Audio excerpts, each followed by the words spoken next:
नमस्कार, मी धनश्री फॅशन डिझायनरमध्ये तुमचं खूप खूप स्वागत आहे। मैत्रिणींनो, आजच्या या नवीन व्हिडिओमध्ये आपण 4 टक्स ब्लाउजचं 36 साइज 4 टक्स ब्लाउजचं परफेक्ट कटिंग कसं करायचं हे पाहणार आहोत। त्याचप्रमाणे 4 टक्स मधले 4 टक्स मधले परफेक्ट अंतर किती असावं, मेन टक्स हा किती अंतराचा असावा हे मी या व्हिडिओमध्ये सविस्तर सांगणार आहे। तर व्हिडिओ स्किप न करता पूर्ण बघा, जेणेकरून ज्या छोट्या छोट्या गोष्टी असणार आहेत त्या तुमच्या लक्षात येतील। चला तर मग आता आपण व्हिडिओला सुरुवात करूया।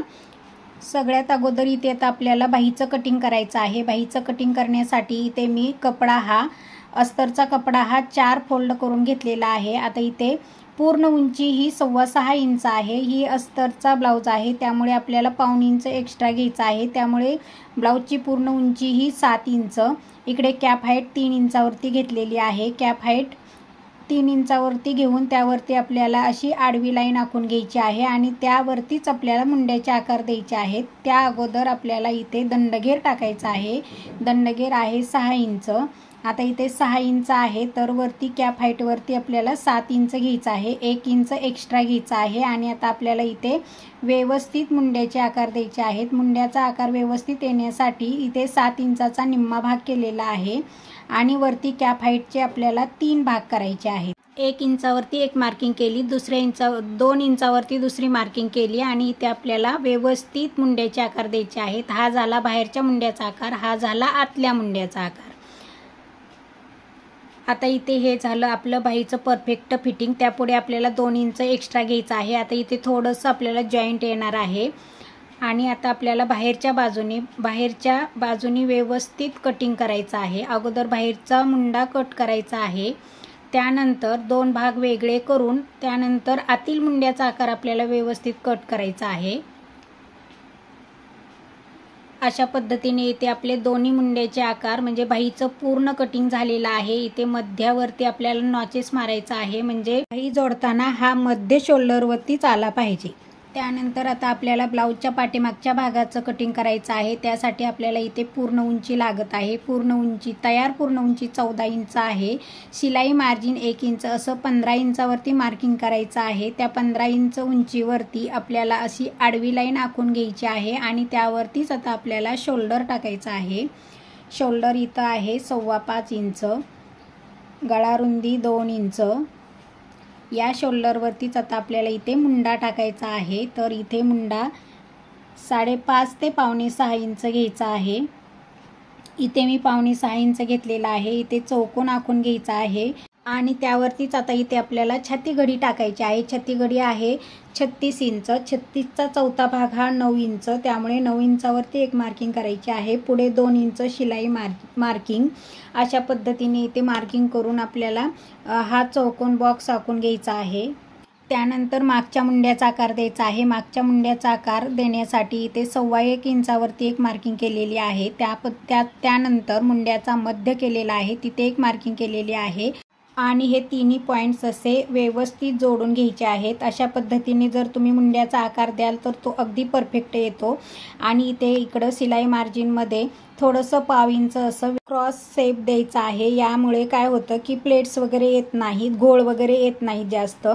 त्यानंतर आपल्याला मागचा गळा टाकायचा आहे। मागचा गळा हा तयार 9.5 इंच आहे। शिलाई मार्जिन अर्धा इंच असं मी 10 इंचावरती मार्किंग केलेलं आहे। गळ्याच्या खालच्या बाजूला 2.5 इंचाची रुंदी घेतलेली आहे।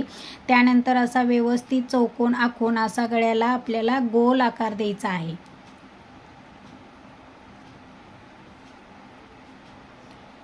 इथे आपण पाठीमागच्या मुंड्याचा आकार दिलेला आहे, गळ्याचा आकार दिलेला आहे। आता जसं आखला आहे त्याच पद्धतीने आपल्याला व्यवस्थित कटिंग करायची। मैत्रिणींनो, तुम्ही जर आपल्या चॅनलवरती अजूनही नवीन असाल तर चॅनलला सबस्क्राईब करा। सबस्क्राईब केल्यानंतर पुढील बेल आयकॉन क्लिक करा, जेणेकरून आपले नवनवीन व्हिडिओ आले की त्याचे नोटिफिकेशन तुमच्यापर्यंत लवकरात लवकर मिळून जाईल। हे बघा, आता इथे आपल्याला पाठीमागचा भाग हा मिळालेला आहे। आता यावरूनच आपल्याला पुढील भागाचं कटिंग करायचं आहे। तर ते बघा, मी अशा पद्धतीने ठेवायचं आहे। या बाजूने आपला पाठीमागचा भाग निघालेला आहे, तर उलट्या बाजूने मी पाठीमागचा भाग ठेवून घेतलेला आहे। अशा पद्धतीने जर तुम्ही व्यवस्थित जर ठेवला पाठीमागचा भाग तर तो पुढचा भाग कटिंग करण्यासाठी आपल्याला काहीच अडचण येत नाही। हे बघा, आता इथे काय झालेलं आहे, पाठीमागच्या भागाची उंची आहे तेवढीच पुढील भागाची उंचीही आहे, परंतु पुढील भागाची उंची आपल्याला 1 इंच एक्स्ट्रा घ्यायची आहे. पण सध्या काय करायचं आहे, हा पाठीमागचा भाग जसा आहे तसा आपल्याला इथे अगोदर व्यवस्थित कट करून घ्यायचा आहे. म्हणजे जसा आहे तसा आपल्याला व्यवस्थित ठेवून आखून घ्यायचा आहे. आखून घेतल्यानंतर तो मागचा भाग आहे तो व्यवस्थित बाहेर काढून घ्यायचा आहे. आता इथे काय काय चेंजेस करायचे आहेत थोडंसं लक्ष द्या. आता इथे आपल्याला सगळ्यात अगोदर पुढील मुंड्याचा आकार द्यायचा आहे. तर मागच्या मुंड्यामध्ये आणि पुढच्या मुंड्यामध्ये अर्धा इंच राहील अशा पद्धतीने हे बघा मी पुढील मुंड्याचा आकार देऊन घेतलेला आहे. हे बघा, आणि त्यानंतर आता आपल्याला इथे पुढील गळा टाकायचा आहे. तर गळ्याची रुंदी ही 2 इंच होती आणि पुढील गळा हा तयार गळा हा 5.5 इंच आहे. अर्धा इंच शिलाई मार्जिन.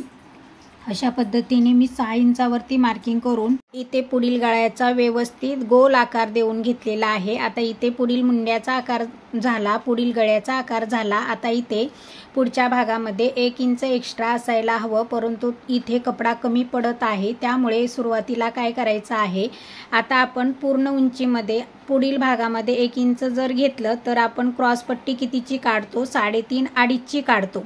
परंतु इथे 1 इंच पुढे कमी आहे, त्यामुळे काय करायचं आहे, पुढच्या बाजूला 2.5 इंचावरती मार्किंग करायचे आहे आणि कमरेच्या साईडला 1.5 इंचावरती मार्किंग करायची आहे. आणि मी इथे क्रॉसपट्टी ही 2.5 आणि 1.5ची काढलेली आहे. ही क्रॉसपट्टी आपल्याला नंतर वाढवून घ्यायची आहे.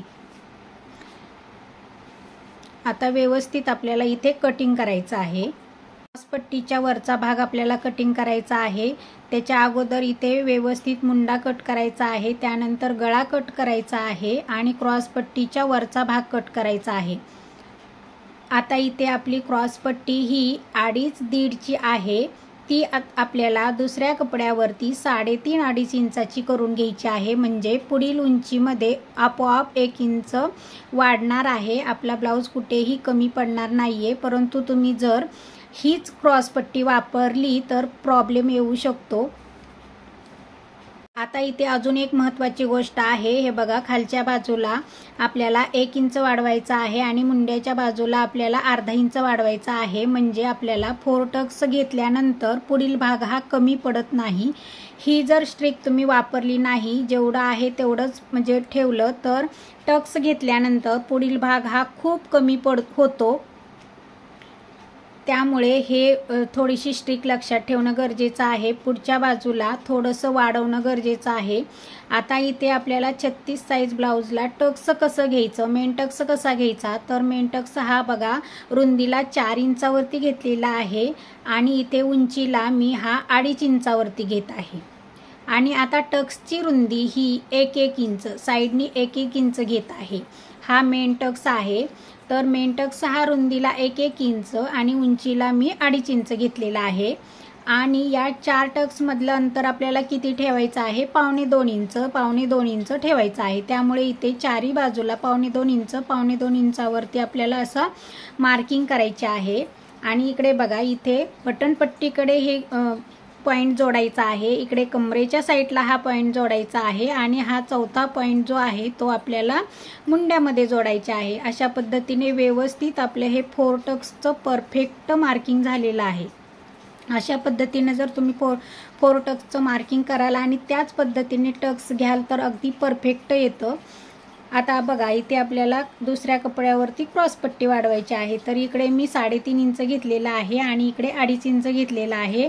आणि नेहमीप्रमाणे आपल्याला आता इथे क्रॉसपट्टीला आकार द्यायचा आहे. आता इथे क्रॉसपट्टी ही रुंदीला थोडीशी कमी पडत आहे, त्यामुळे इथे हा जॉईंट लावून घ्यायचा आहे आणि व्यवस्थित क्रॉसपट्टी आपल्याला इथे कट करून घ्यायची आहे.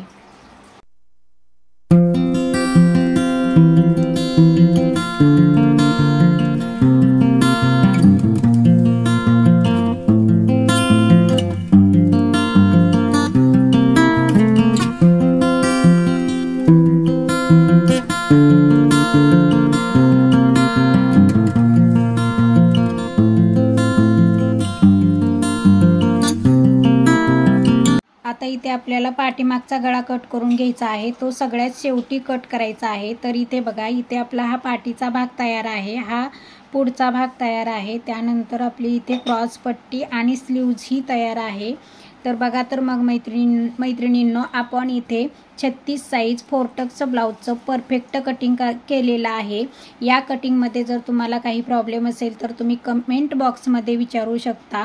व्हिडिओ आवडला तर व्हिडिओला लाईक करा, कमेंट करा आणि इतरांना शेअर करायला अजिबात विसरू नका। आणि आपल्या चॅनलवर जर नवीन असाल तर चॅनलला सबस्क्राईब करा।